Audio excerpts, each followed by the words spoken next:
Good morning everyone, my name is Momia Kaysadik and now I'll be discussing the abnormal development of Adler's theory. So according to Adler, the one factor underlying all types of maladjustment is underdeveloped social interest. So kapag hindi na-develop yung social interest ng isang tao, is meron siyang abnormal personality.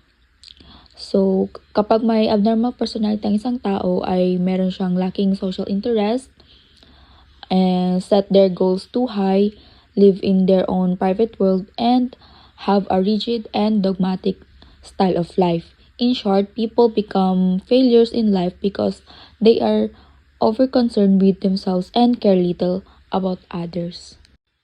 So we have the external factors affecting abnormal development. So first, we have the exaggerated physical deficiencies. So people with exaggerated physical deficiencies sometimes develop exaggerated feelings of inferiority because they overcompensate for their inadequacy. So dito sa exaggerated physical deficiencies is ito yung mga taong feel nila kahit konti lang yung nangyari sa kanila is feel nila sobra na yun. Like for example is nadapa tapos na natapilok lang, ganyan. Feel nila pilay na sila. Second is the pampered style of life. Dito naman sa pampered style of life, people have weak social interest but a strong desire to perpetuate and pampered. Parasitic relationship they originally had with one or both of their parents. Ito po yung mga spoiled na mga tao. So, kapag nawala na yung parents nila, they expect the others to look after them, overprotect them, and satisfy their needs. And lastly is the neglected style of life. So, sa neglected style of life, ito po yung mga bata na feel nila neglected sila dahil hindi nabibigay ng parents nila yung attention na gusto nila. So, abused and mistreated children develop little social interest and tend to create a neglected style of life. They have little confidence in themselves and tend to overestimate difficulties connected with life major problems. Next is the safeguarding tendencies. Adler believed that people create patterns of behavior to protect their exaggerated sense of self-esteem against public disgrace. And almost same ito with Freud's defense mechanisms, but safeguarding tendencies are conscious. So dito sa safeguarding tendencies, we have the excuses. So the most common of the safeguarding tendencies are excuses, which are typically expressed in the yes, but, or if only. For example is, yes, I would like to go to college, but my children demand me too much of my attention. If only my husband were more supportive, I would have advanced faster in my profession. So yun yung example ng excuses. Next is the aggression. So Adler held that some people use aggression to safeguard their exaggerated superiority complex, that is to protect their fragile self-esteem. Dito sa aggression is ito yung mga taong aggressive. So, konting sinasabi lang sa kanila is they use aggressive like words, like kunwari may sinabi lang sa kanila tapos sinabi nila, sino sinasabihan mo? Gusto mo magsuntukan tayo? Yun. The one form of aggression is the depreciation. So, dito sa depreciation is yung mga taong ayaw malamangan. Gusto na sila lang yung nakakaangat. Then, second is the accusation. So, dito sa accusation is kapag may nangyaring hindi maganda sa buhay nila, isinisisi nila sa ibang tao yung failure nila. Lastly is the self-accusation. So, dito sa self-accusation is ito na yung mga taong manipulative. For example is,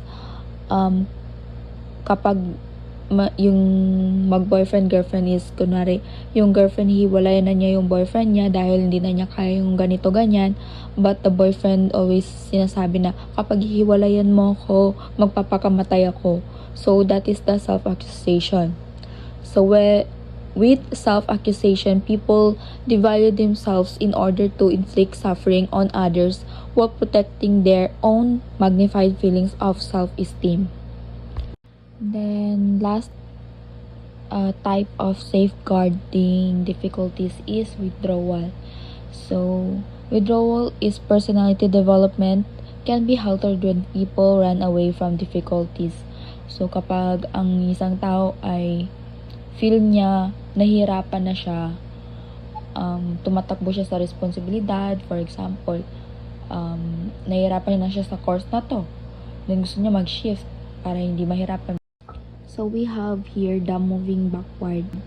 Dito sa moving backward is, imbis na nagmo-move ka na forward, is iniisip mo pa rin yung nakaraan. For example is, yung dati, yung mga magulang natin, di ba, sinasabi na, nung panahon namin, ganito, kanyan lang kami, yung mga panahon namin, 20 pesos lang, may ano ka na, may makain ka na, may pamasahe ka pa.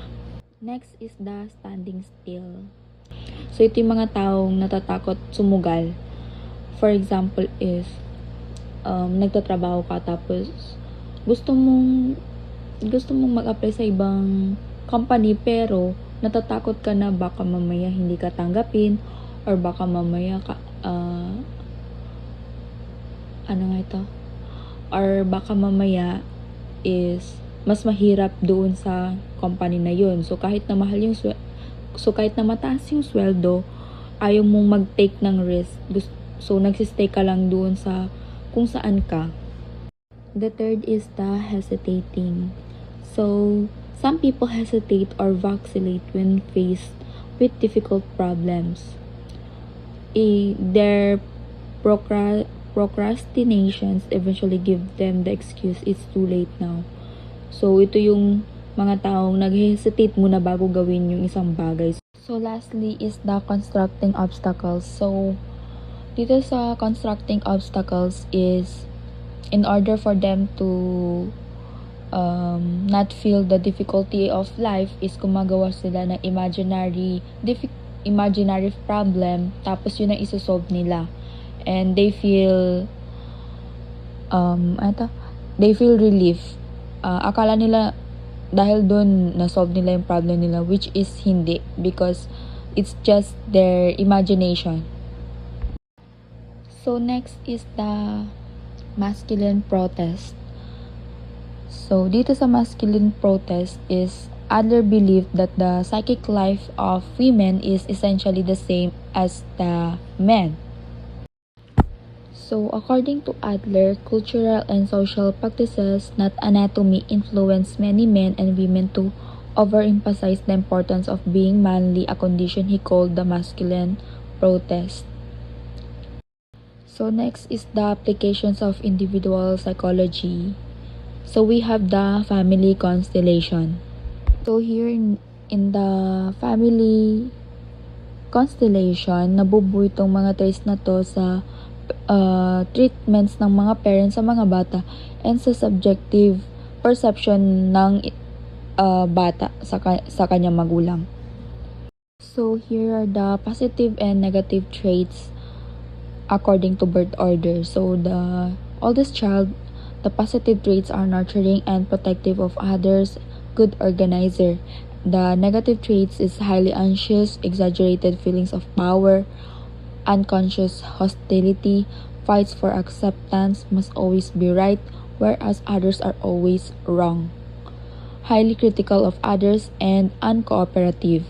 While sa second child naman, isang positive traits is highly motivated, cooperative, moderately competitive.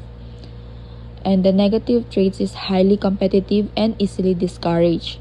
While the youngest child is enthusiastically ambitious, ang positive traits, While ang negative traits naman is pampered style of life, dependent on others, wants to excel in everything, and unrealistically ambitious.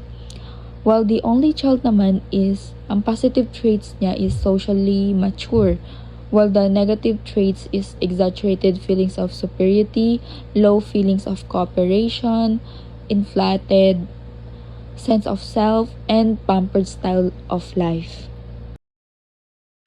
So next is the early recollections. So Adler believed that our personality is consistent and the memory we choose to remember is something that is consistent with our current style of life. So, malalaman daw natin yung final goal ng isang tao, yung present style of life ng isang tao, base sa kanilang early memories. Next is dreams. So, according to Adler, dreams reflect a person's current life, struggles, goals, and emotions. They are a continuation of waking life, providing clues about how an individual is dealing with personal challenges. So, Adler believed that dreams help individuals prepare for future actions by dramatizing their concerns in symbolic ways. Instead of interpreting them as hidden wishes, he saw them as expressions of person's style of life. So next is the psychotherapy. Sa psychotherapy naman, ibig sabihin, according to Adler, kapag walang social interest yung tao is meron siyang abnormal personality. So, kapag ganun, isturuan mo yung patient mo na magkaroon ng social interest. So, through the use of humor and warmth, Adler tried to increase the patient's courage, self-esteem, and social interest.